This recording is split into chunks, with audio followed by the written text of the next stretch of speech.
Olá pessoal, tudo bem? Aqui é o professor Gonzaga. Estou aqui para fazer alguns vídeos, comentando com vocês alguns temas que foram tratados, nessas 8 rodadas, A prova está aí, já batendo as portas, domingo, Se Deus quiser, estarei aqui falando alguma questão para vocês, Tomara que Deus esteja à frente desses vídeos e que eu possa somar, com o teu sucesso, tá bom? Então, pessoal, primeiramente, lá em Direito Constitucional, nós tratamos algumas jurisprudências de suma importância, Então, uma jurisprudência que é interessante, com o posicionamento do STF, que inclusive pode ser matéria de uma prova discursiva, em relação à constitucionalidade, da reserva de 20%, das vagas oferecidas em concursos públicos para o provimento de cargos efetivos, empregos públicos, isso, claro, no âmbito da administração pública direta, como também da administração pública indireta, Então, o que o STF ele decidiu em relação a isso, Que essa reserva de vagas, ela é constitucional, Então, o Supremo, no âmbito da ADC 41, lá do Distrito Federal, ele passou a entender pela constitucionalidade, Então, que é constitucional essa reserva de 20% das vagas oferecidas no âmbito dos concursos públicos, isso para o provimento de cargos efetivos e empregos públicos, tanto na administração direta como também na administração indireta. Então, não há, nesse caso, uma violação ao princípio do concurso público, Então, lógico, de acordo com o artigo 37, inciso 2 da Constituição Federal, há a previsão que a acessibilidade ao cargo público efetivo somente através de concurso público de provas ou de provas e títulos, E, no caso, essa reserva, essa cota de 20%, ela não viola isso, muito pelo contrário. O sistema de reserva de vagas, destinadas a negros, a deficientes físicos, justamente tem uma finalidade de integrar essas pessoas no âmbito social, Com relação ao negro, principalmente, é importante se falar que há uma dívida social com ele, uma dívida não socialmente social, mas uma dívida histórica, Então, tudo aquilo que ele sofreu, naquela época, triste da escravatura, Então, houve uma certa desigualdade, de 2 séculos para cá, e isso está sendo, de uma certa forma, compensado com essas medidas, positivas, enfim.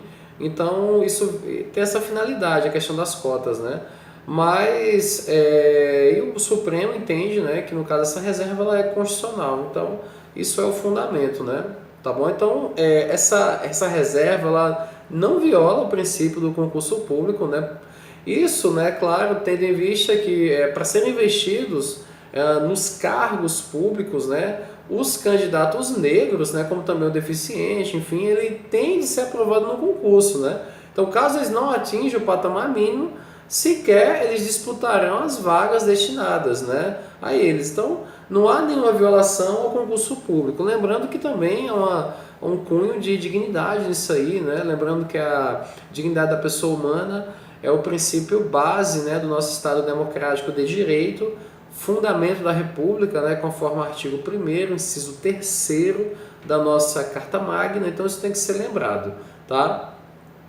Outra jurisprudência que é muito interessante é em relação à possibilidade da CPI federal, estadual ou distrital poder requerer informações bancárias diretamente às instituições financeiras. Então, será que é possível?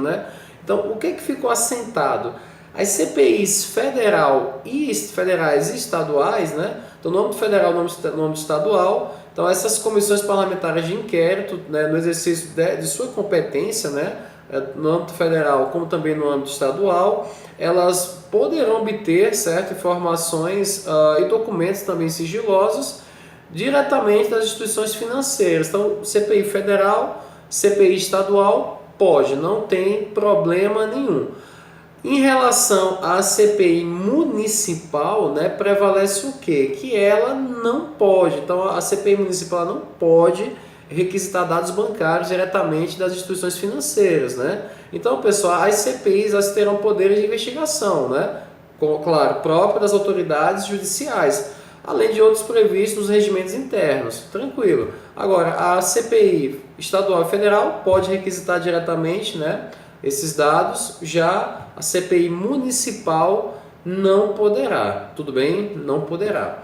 Outra situação importante será que que já é outro tema interessante, né, que envolve segurança pública, né? Os senhores e senhoras, doutores e futuras doutoras, né, vão aí estar integrando os quadros da Polícia Civil, se Deus quiser, né, do estado de Goiás. Então, questiona, será que as guardas municipais, será que elas têm competência para prevenir, para coibir infrações penais? Será que ela tem essa competência? Então, primeiramente, né, as guardas municipais, elas sempre, né, tiveram um papel mais relacionado ao quê? A proteção do patrimônio dos municípios, né? Então, ela nunca teve esse papel de segurança pública.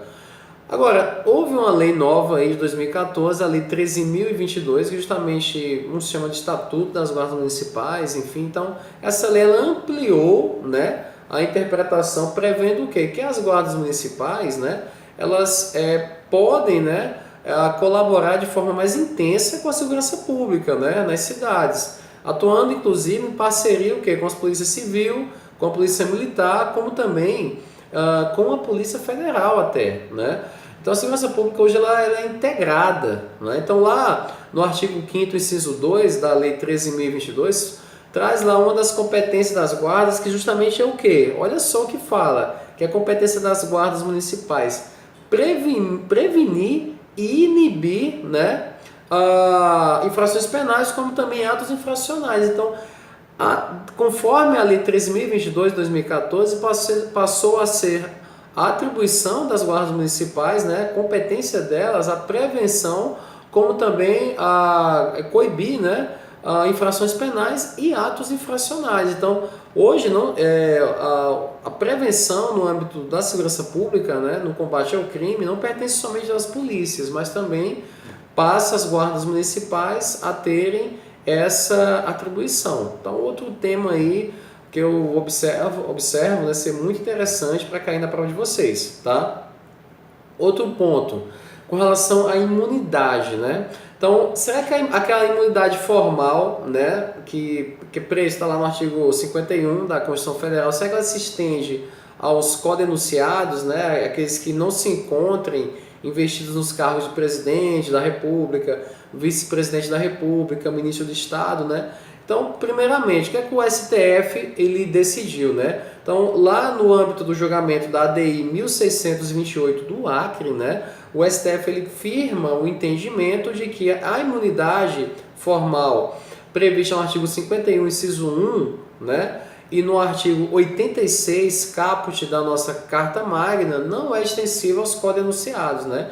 Porque essa imunidade ela visa justamente a tutela do exercício regular dos cargos, tá? De presidente da República, ministro do Estado. Então, a razão pela qual ela não é extensível aos codenunciados, beleza? Que não se encontram investidos nessas funções. Então, não é um privilégio pessoal. Ela decorre justamente das funções exercidas por aquela pessoa, beleza? Lógico que a pessoa vai ser beneficiada no fim? Vai, mas a tutela não é da pessoa, a tutela é em relação, né, em relação ao cargo exercido por essa pessoa, beleza? Por essa autoridade, tranquilo?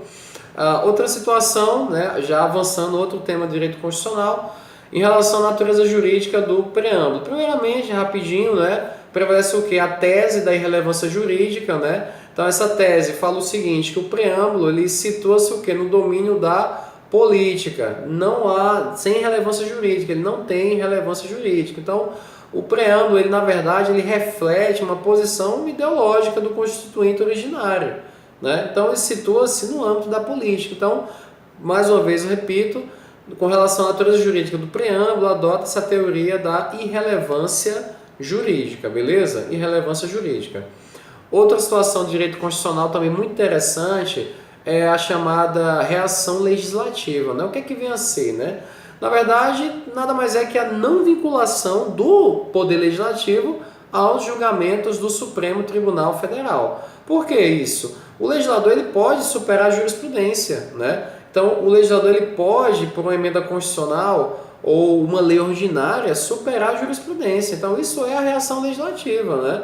Na verdade, é uma reação legislativa à decisão da Corte Constitucional, que no caso é o STF. Então, teria o que? A chamada mutação constitucional pela via legislativa, tá? Grave isso. Mutação constitucional pela via legislativa. Então, isso é o que? A chamada reação legislativa, né? Que também chama-se de reversão jurisprudencial, beleza? É uma reversão jurisprudencial que pode ser proposta por lei ordinária ou, né, por emenda constitucional, tá? Outra situação aí bem, né, outro tema bem interessante também, tá? Outro ponto, né, avançando, então, será que o Ministério Público, né, o parquet, né, como se diz aí, né, será que o MP ele pode requisitar informações bancárias sem intervenção judicial, né? Então, o que é que prevalece, né? Em regra, o Ministério Público ele não pode, né? Ele não pode diretamente requisitar esses dados, né? Então, ele depende de decisão judicial. A exceção, sim, né? No caso, requisições de informações bancárias de contas de entidades públicas, né? Então, o Supremo ele decidiu isso no âmbito do HC 308493 do Ceará, né? Então, entendeu o quê? Que é lícita a requisição pelo MP de informações bancárias de contas de titularidade de órgãos e entidades públicas, né? Porque com isso ele visa o quê? A tutela, a guarda, a proteção do patrimônio público, né? Então, pessoal, o sigilo de informações, né, e que é necessária a preservação da intimidade, ele é relativizado. Quando é que ele é relativizado? Justamente quando há interesse da sociedade, justamente em quê? Em conhecer o destino dos recursos públicos. Então, a sociedade ela tem o direito de conhecer o destino do imposto que ela paga, né? Enfim. E o Ministério Público ele tem essa função de tutela do patrimônio público. Tá bom, pessoal? Então, esse era um vídeo aí comentando direito constitucional. Grande abraço, até a próxima e fique com Deus.